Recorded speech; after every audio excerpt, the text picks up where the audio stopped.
Hello. Oh, there we go. Okay. Good morning from Trey Shelter. Beautiful night here. Kind of exposed area, so I think it can get very windy, but it was actually tolerable last night. It was nice, comfortably warm. But yeah, I wanted to show you typical shelter setup today. Basically, here's your typical three-wall shelter, three-walled, so it's self-cleaning. So no one has to go in and sweep it out. Although often you find like there's a broom in here. People try to take care of it the best they can. Um, Shelter is nice. I think the logbook and whatnot are in this little canister here to protect it from the elements. Oh, and there's a little broom up there, so people kind of take care of it. And yeah, people ride on it as usual and whatnot. But I think it's a good deal.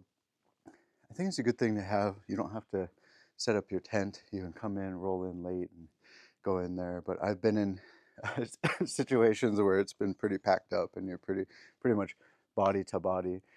That was in a rainstorm. I remember I got in early one day. So this was 7 years ago or whatnot, but I got in early, and I thought I had the whole place to myself. And of course, more people filed in as the evening progressed and turning to night. And by the end of the night, yeah, everyone was literally like butt to butt. So I thought, okay, no more shelters, no more shelter, unless it's very very rainy or it's too windy to set up the tent. I really like the privacy of my tent and the comfort. And this tent is awesome. The one I have, I'll show more of it. But yeah, I've been happy with it. But yeah, there's another good thing about this is you got these platforms so you can do your cooking. Let's see here.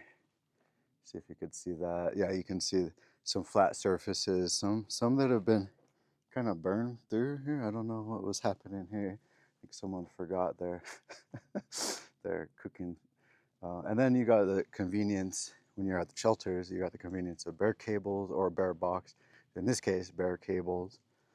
I don't know how well you can see this. Is kind of shooting at a bad light, but you hook your bare bag, your bag of food onto this, and then kind of roll it up, tie it off to the tree, and then it's at the top here, protected by these disc things that protect it from the mice more than anything, not the bears. And another convenience too is you got what they call here privy, or what they call in the West outhouses. And I don't know how well you can see this, but right down the road from the shelter here, you got a little privy here.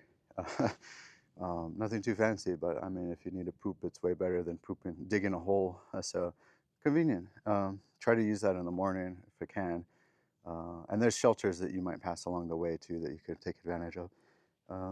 Again, another fire pit, but I've hardly seen people use these. Like it just takes too much energy.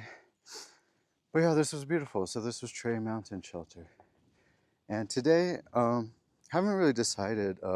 So um, I can go to the Gap, which is about 10 miles ahead, but that would be a little crazy on the mileage. The ascent is kind of hard. Descent is very hard. Something like 4,000 feet descent. So I'm not sure I want to do that on my knees. Um, but yeah, so I might take it easy and go. There's a shelter that's 7 miles ahead. So I'll feel it out when I get there. Otherwise, beautiful day. But yeah, I do need to resupply at that Gap when I get there. I got a good 1.5 days of food, so I'm good for now. So I can stay another night.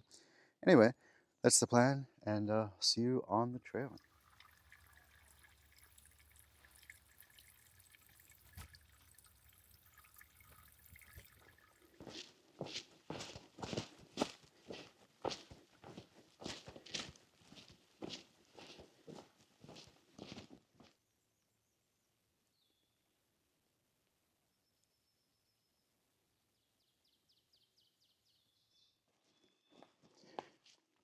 Well, if you don't mind, I want to take a little moment to record some trail names because I haven't been keeping track that well in my handwritten log. But yeah, overnight at that Trey campsite, there's a lady who I first encountered earlier in the day. Her name was Dancer, older lady. Looks like she's pretty fit. I think she has like a Z-Packs tent like I do. Pretty nice, I think. Um, Prior to that, for a few days or so, I kept running into, what was her name? Step Lightly, Also an older lady. I think she said she was like 8 years retired. Used to be a kindergarten teacher.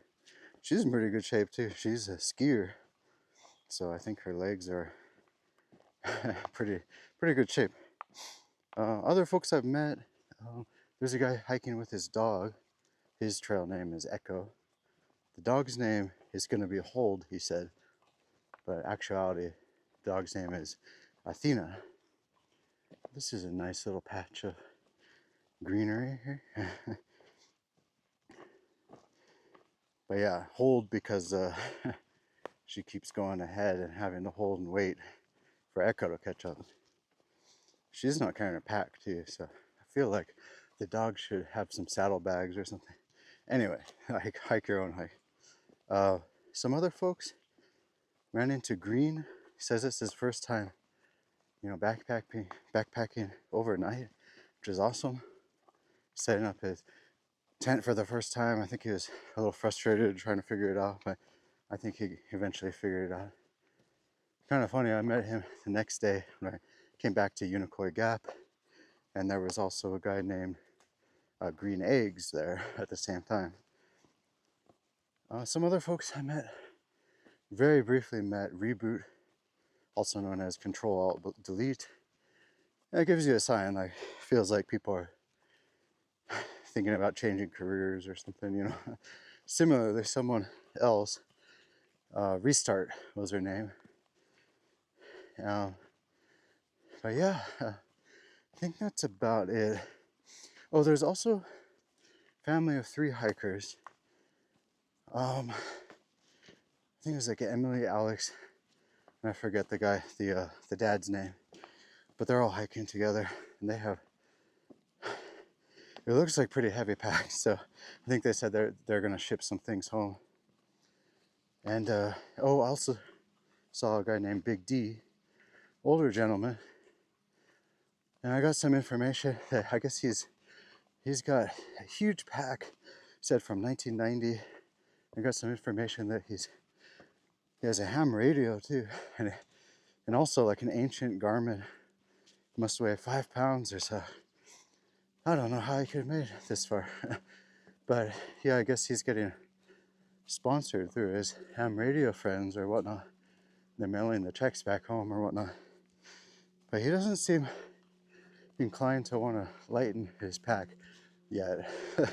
But anyway, keep on going if you can, I guess. But that's about it for now. Yeah, that's all the trail names I can remember at the moment. But yeah, let's keep hiking.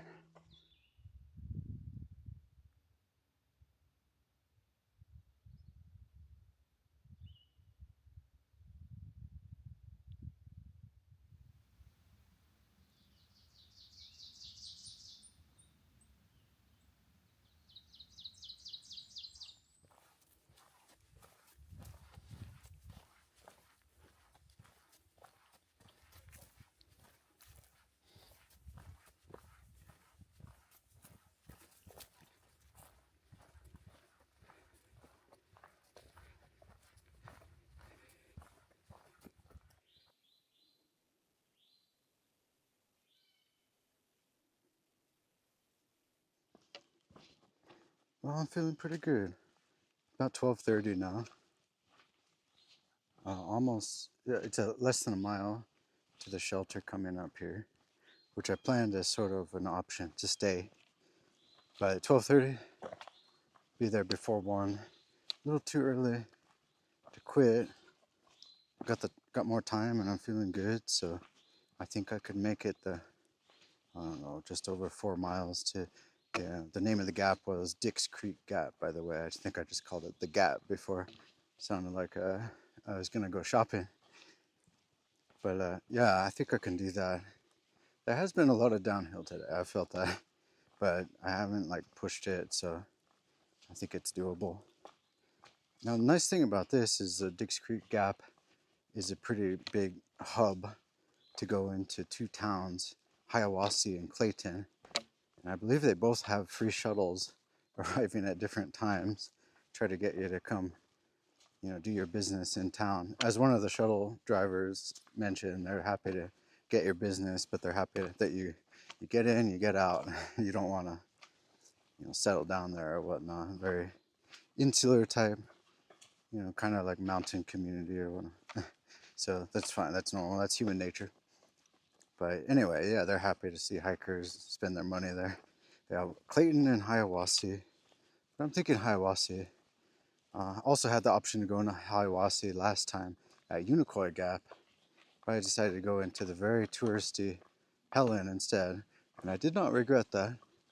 That was good. Lots of beer, German beer, and somewhat some authentic and some not authentic German food. That's okay. But yeah, I had like the goulash, which is like, it was good. I'm not super sure how authentic it was, but it was good. So it's like a beef stew. But anyway, yeah, I'm thinking of going to Hiawassee. They have an outfitters there, and a couple hostels around there. So I'll stay there, and hopefully I can upload.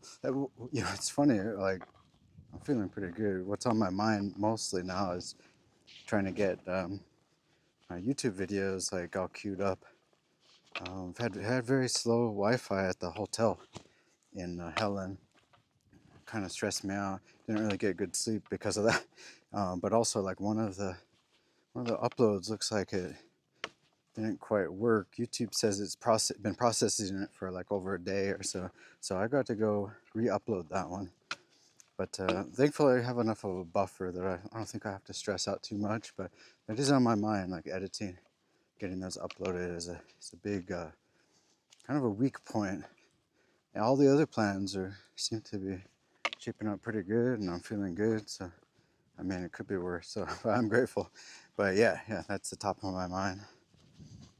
But yeah, I'm gonna get to the shelter now. Maybe have another snack bar for lunch. I've been trying to do that more instead of bringing out the cooking gear. I think I did that the second day at that beautiful waterfall on the Blue Blaze.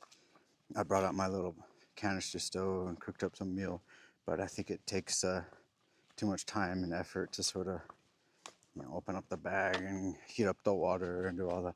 It takes a lot of time. So snack bars, I think, will be the thing for lunch and snacking throughout the afternoon or whatnot, and maybe just save the heated meals for breakfast, like warming up oatmeal, making coffee, and then dinner. Obviously, dinner's the big one.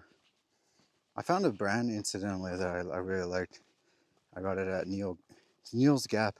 Had a brand called Refuel that was pretty amazing. I had two things from them, like a chicken Alfredo, and the other one was like a chicken bean soup or something that doesn't really sound that good, but it turned out to be pretty good. But man, the chicken Alfredo, fantastic. So Mountain House definitely has some good competitors. I had tried some competitors the last time I hiked, and I wasn't really impressed. I was pretty impressed with this brand. Anyway, I'm not sponsored by them, but good to have options, right? So I'll definitely look for them in the future.